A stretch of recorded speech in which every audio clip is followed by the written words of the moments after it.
Sir நான் அப்புறம் கூப்பிடுறேன்.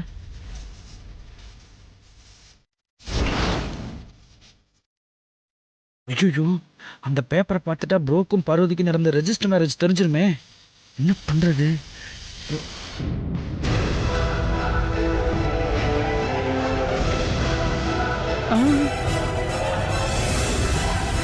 ஐயோ கடவுளே.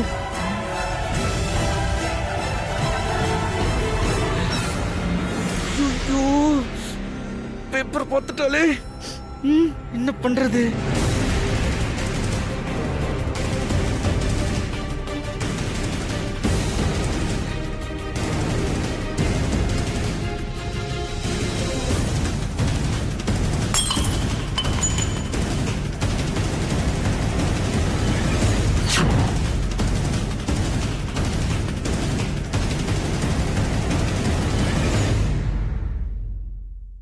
என்னாச்சு அருண்? சாரி, மிஸ் ஆயிருச்சு. கொஞ்சம் கவனமா இருக்க கூடாதா? சரி சரி, இந்த பக்கம் வா.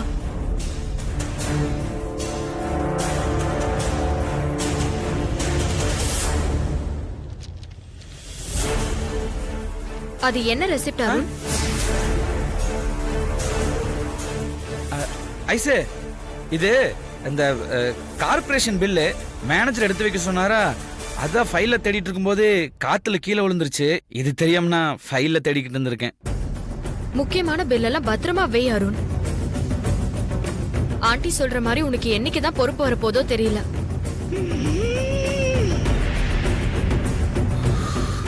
நல்ல வேலை தப்புடா சாமி. நமக்கு நேரம் சரியில்லை, கிளம்புவோம்.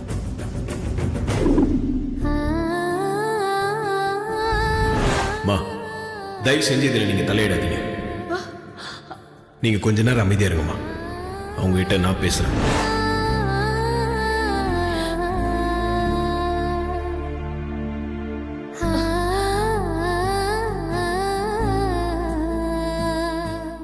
அகிலா, என்ன அகிலா இது?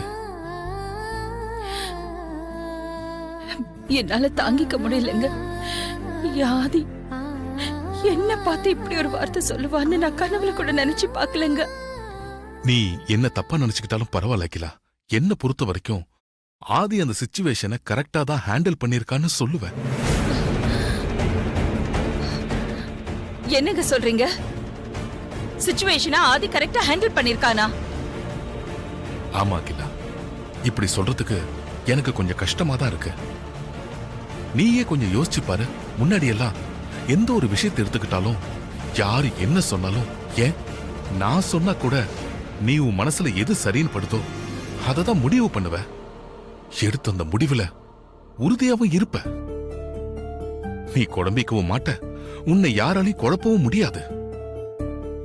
ஆனா இப்பெல்லாம் ஆதி பார்வதி விஷயத்துல உன்னை யார் வேணாலும் குழப்பலான்னு ஆயிடுச்சு. யாரோ ஒரு ஜோசியக்காரன் சொன்னதை கேட்டு நீ ஒரு நாள் முழுக்க டிஸ்டர்பாவே இருந்த. அதனால இந்த வீடே டென்ஷனா இருந்தது. நீ ஒரு தனிப்பட்ட மனுஷி இல்ல அகிலா, இந்த வீட்டோட தலைவி. நீ சந்தோஷமா இருந்தாதான் நாங்க சந்தோஷமா இருப்போம். இந்த வீடும் சந்தோஷமா இருக்கும். வனஜாலாம் உன் முன்னாடி பேசவே பயப்படுவா. ஆனா இப்போ வனஜா தைரியமா உன் முன்னாடி நின்னு எதையாவது பேசி உன்னை குழப்ப பாக்குறா. அதுக்கு நீயும் இடம் கொடுக்க ஆரம்பிச்சிட்ட. இல்லங்க, இங்கதான் நீங்க என்ன தப்பா புரிஞ்சுக்கிட்டீங்க. எனக்கு வனஜாவை சுத்தமா பிடிக்காதுதான். அதுக்காக அவ சொல்ற விஷயத்தை எல்லாம் அப்படியே ஒதுக்கிட முடியாதுங்க. அவ சொல்ற விஷயத்துல ஏதாவது உண்மை இருக்கான்னு அவளை முழுசா பேச விட்டுருந்தா தானே நான் தெரிஞ்சிட்டு இருந்திருப்பேன். அத புரிஞ்சுக்காம ஆதி என்ன தலையிடாதீங்கன்னு சொல்லிட்டானே. பாத்தியா, வனஜாவை பத்தி உனக்கு நல்லா தெரிஞ்சிருந்தோம். வனஜா சொல்றதுலயும் ஏதாவது உண்மை இருக்கான்னு உன் மனசுல ஒரு எண்ணத்தை ஏற்படுத்திட்டா பாத்தியா? இதுதான் வனஜாவுக்கு கிடைச்ச வெற்றி. அன்னைக்கு பார்வதி விஷயத்துல உன் மனசுல குழப்பத்தை ஏற்படுத்த ஏதேதோ சொன்ன வனஜா இன்னைக்கு ஜோசியர் விஷயத்தை கையில எடுத்து ரொம்ப சாமர்த்தியமா உன்னை குழப்ப முயற்சி பண்ணா. அதனாலதான் ஆதி வந்து உன்கிட்ட அப்படி நடந்துக்க வேண்டியதா போயிடுச்சு. இத பாருங்க, மத்த எல்லா விஷயத்திலயும் நான் தெளிவா இருக்கிற மாதிரி ஆதி பார்வதி விஷயத்திலயும் நான் ரொம்ப தெளிவாதாங்க இருக்கேன். நீங்க தான் நான் குழம்பி போயிருக்கிறதா நினைச்சு குழம்புறீங்க. ஆதிங்கிறவன் தனி மனுஷன் இல்ல, நம்ம ஆதிக்கடவுர் பரம்பரையில அடுத்த தலைமுறையோட அஸ்திவாரம் அவன். அதனாலதான் அவன் விஷயத்துல ஒரு சின்ன தப்பு கூட நடந்துடக்கூடாதுன்னு எல்லார் சொல்றதையும் நான் கவனமா கேட்க வேண்டிய ஒரு சூழ்நிலையில இருக்கேன். அது மட்டும் இல்லங்க, இதுல பார்வதியோட வாழ்க்கையும் சம்பந்தப்பட்டிருக்கு. பார்வதி என் மனசுக்கு ரொம்ப பிடிச்ச பொண்ணுங்க.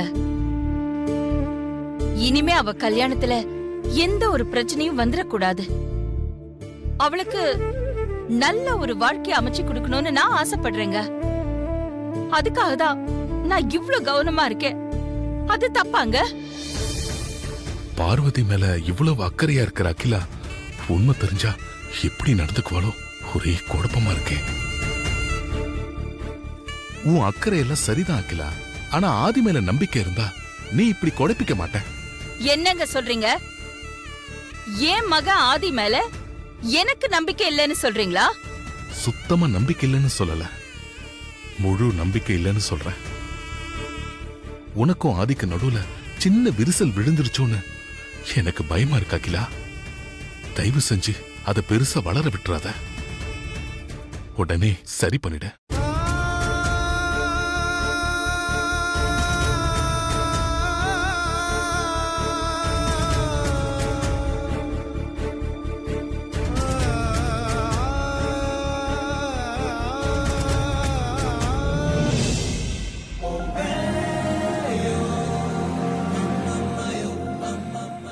மாமா, நாம இப்ப எங்க போறோம்? எங்க போறோம் நீ சொல்லு பாப்போம். நான் எதிர்பார்க்காத அளவுக்கு நீங்க ஏதாவது சர்ப்ரைஸ் கொடுத்துட்டே இருப்பீங்க. நீங்க எங்க கூட்டிட்டு போறீங்கன்னு எனக்கு சொல்ல தெரியலையே. நீங்களே சொல்லுங்க மாமா. பதில் சொல்லாம இப்படி சிரிச்சா என்ன மாமா அர்த்தம்? ப்ளீஸ் மாமா சொல்லுங்க. சரி, நீ இவ்வளவு தூரம் கேட்கறதுனால உனக்கு ஒரு க்ளூ தரேன். க்ளூவா? சரி சொல்லுங்க. உன் முகத்தை பார்த்தா நான் எவ்வளவு சந்தோஷப்படுவேனோ அதே மாதிரி நீ அவங்களோட முகத்தை பார்த்தாலும் சந்தோஷப்படுவ. அந்த அளவுக்கு உனக்கு பிடிச்சவங்க இருக்கிற இடத்துக்கு தான் உன்னை கூட்டிட்டு போறேன். நான் பார்த்து சந்தோஷப்படுறவங்க இருக்கிற இடமா? அது எந்த இடம்? புரியலையே. ஒரே குழப்பமா இருக்கு. மாமா ப்ளீஸ் மாமா, என்னால கண்டுபிடிக்கவே முடியல. நீங்களே சொல்லிடுங்களேன் ப்ளீஸ் மாமா. சொல்லுங்க மாமா ப்ளீஸ். சொல்றேன்.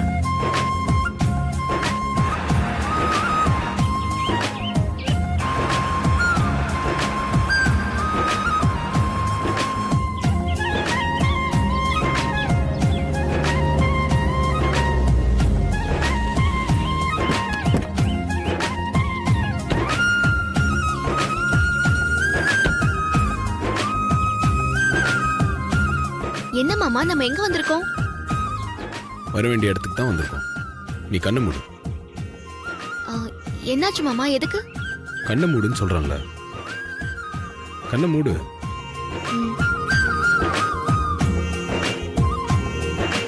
வா.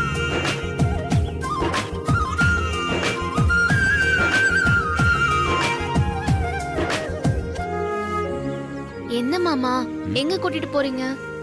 அதான் சஸ்பென்ஸ். இவ்வளவு தூரம் வந்துட்ட, கொஞ்சம் பொறுமையா இரு. சரி மாமா.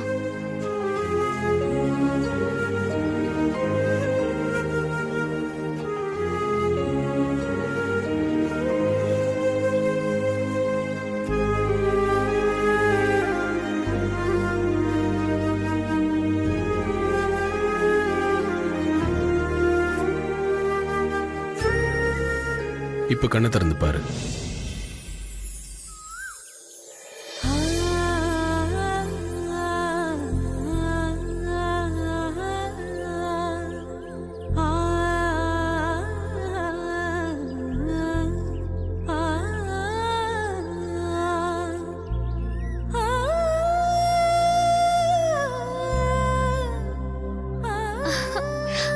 இத்தனை செம்பருத்தி செடியா?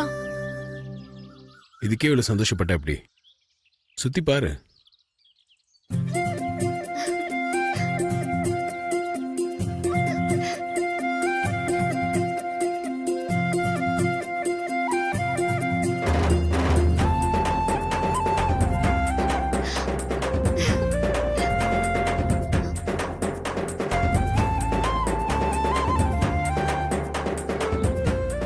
என்ன மாமா இவ்ளோ செம்பருத்தி செடிங்க இருக்கு? பார்க்கிறதுக்கே மனசுக்கு ரொம்ப சந்தோஷமா இருக்கு. நான் தான் சொன்னேன்ல, உன் முகத்தை பார்த்து நான் சந்தோஷப்படுற மாதிரி இவங்க முகத்தை பார்த்தா நீயும் சந்தோஷப்படுவேன். நிறைய செம்பருத்தி இருக்குன்னு சொன்னல, எத்தனை செம்பருத்தி இருக்குன்னு எண்ணி சொல்லு. ஆ சரி மாமா.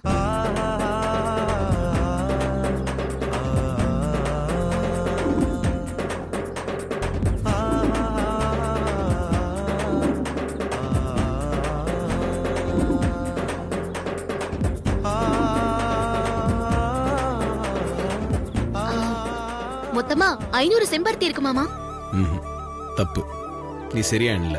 ஆ, இல்ல மாமா, நான் சரியாதான் எண்ணுனேன். மொத்தமா 500 செம்பருத்தி தான் இருக்கு. உன்னை விட்டுட்டியே, உன்னையும் சேர்த்து 501 செம்பருத்தி இருக்குல்ல. ஆ, ஆமா மாமா, இன்னைக்கு என்ன திடீர்னு இப்படி ஒரு சர்ப்ரைஸ் கொடுத்திருக்கீங்க? எதுக்காக 500 செம்பருத்தி ஏற்பாடு பண்ணிருக்கீங்க? எதுக்காகன்னு தெரியலையா? நல்லா யோசிச்சு பாரு, உனக்கே தெரியும்.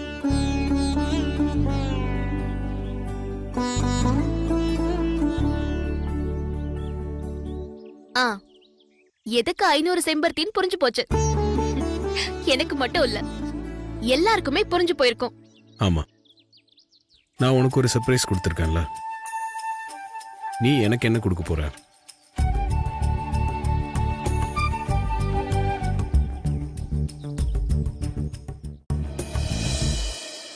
ரகசியமாய் ஓர் காதல், ரகசியமாய் ஓர் பாடல், ரகசியமாய் ஓர் காதல், ரகசியமாய் ஓர் பாடல். செம்பருக்கு போல் ஒரு பெண்ணோடு எங்கும் இல்லை இவள் போல் வேறோடு. செம்பருக்கு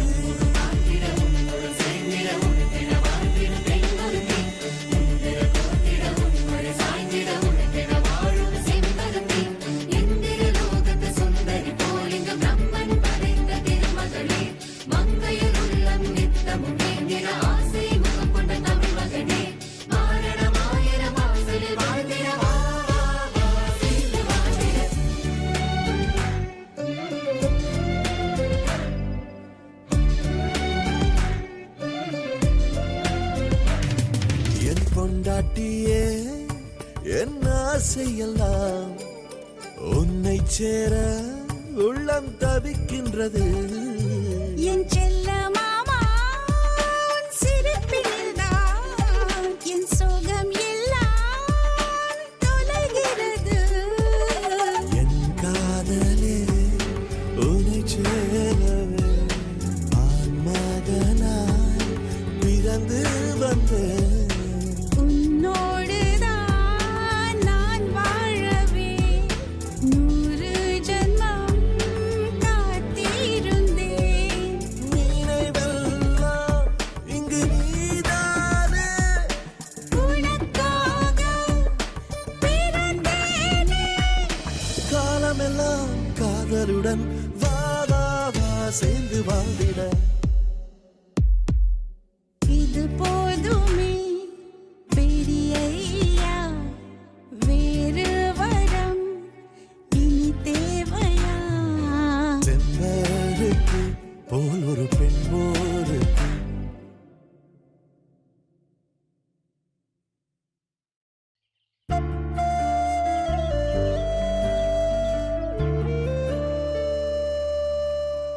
என்னாச்சு மாமா? இவ்ளோ நேரம் உங்க முகத்துல இருந்த சந்தோஷம் இப்ப இல்லையே. நைட் ஒரு விஷயம் நடந்துச்சு, அது ஞாபகத்துக்கு வந்துருச்சு. அதான். என்ன மாமா சொல்றீங்க? நைட் என்ன நடந்துச்சு? ஆ, வா சொல்றேன்.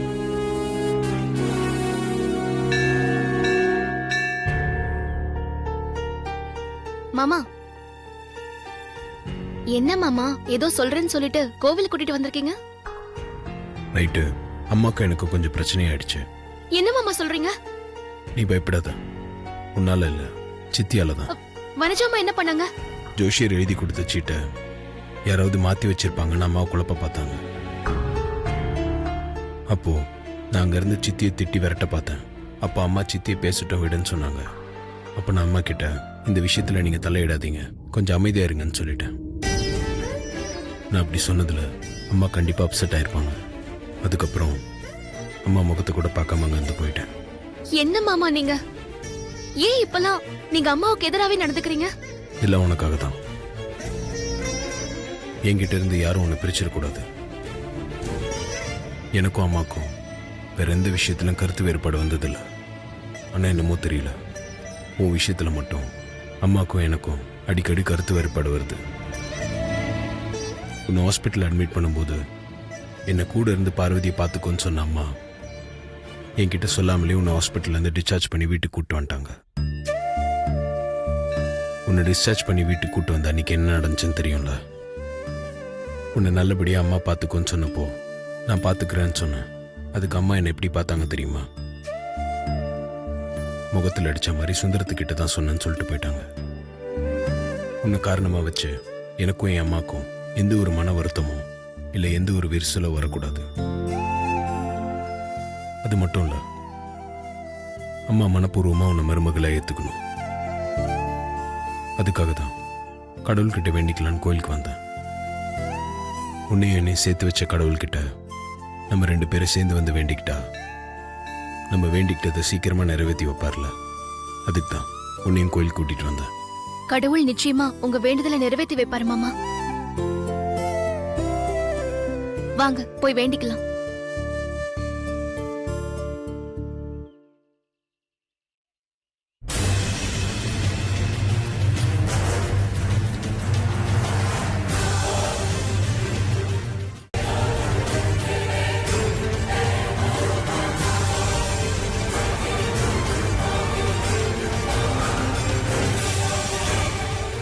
மாமா, அம்மா சாமி கும்பிட்டு இருக்காங்க. அம்மா கோயிலுக்கு வருவாங்க நான் எதிர்பார்க்கல. கோவிலுக்கு சாமி கும்பிட வந்துட்டு சாமி கும்பிடாம திரும்ப போக கூடாது மாமா. நாம அம்மா கண்ணுல படாம மறைஞ்சுக்கலாம். அம்மா சாமி கும்பிட்டு போனதுக்கு அப்புறம் நம்ம சாமி கும்பிடலாம். சரி வா.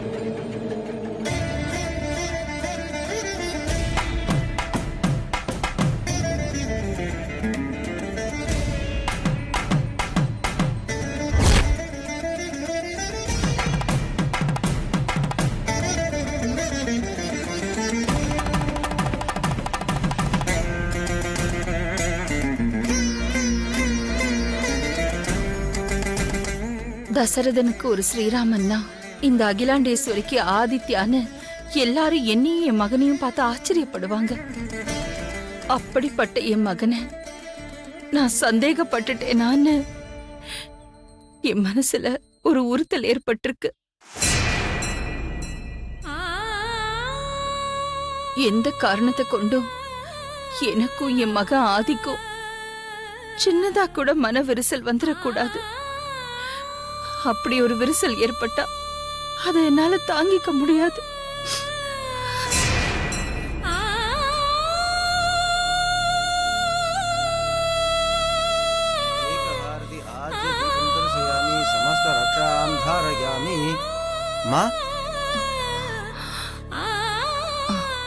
உங்க மனசுக்குள்ள ஏதோ சொல்ல முடியாத வேதனை இருக்கும் போல இருக்கு. அது உங்க கண்ணிலேயே நல்லா தெரியறது. உங்களுக்கு ஆட்சேபனை இல்லைன்னா உங்க மனக்கவலை என்னன்னு சொல்லுங்க. அது கடவுள் காதுல விழுந்தா மாதிரியும் இருக்கும், உங்க மனக்கவலை குறைஞ்சா மாதிரியும் இருக்கும். எனக்கும் என் மக ஆதிக்கும் நடுவுல மனவிரிசல் வந்துருமோன்னு என் மனசுக்குள்ள ஒரு கலக்கம் வந்திருக்கு. அப்படி ஒரு விரிசல் வந்தா அதை என்னால தாங்கிக்கவே முடியாது. எனக்கும் என் மகனுக்கும் நடுவுல அப்படி ஒரு நிலைமைய உருவாக்கிடாதேன்னு அந்த கடவுள்கிட்ட வேண்டிக்கிட்டு இருந்தேன். கவலைப்படாதீங்கம்மா. தசரதனுக்கு ஸ்ரீராமர் மாதிரி உங்களுக்கு உங்க புள்ள ஆதி. நீங்க பயப்படுற மாதிரி எல்லாம் எதுவும் நடக்காது. நல்லது பண்றவாளுக்கு என்னைக்கும் நல்லது மட்டும்தான் நடக்கும். உங்க மனக்கவலை எல்லாத்தையும் அந்த அம்பாள் நிச்சயம் தீர்த்து வைப்பா. க்ஷேமமா இருங்க.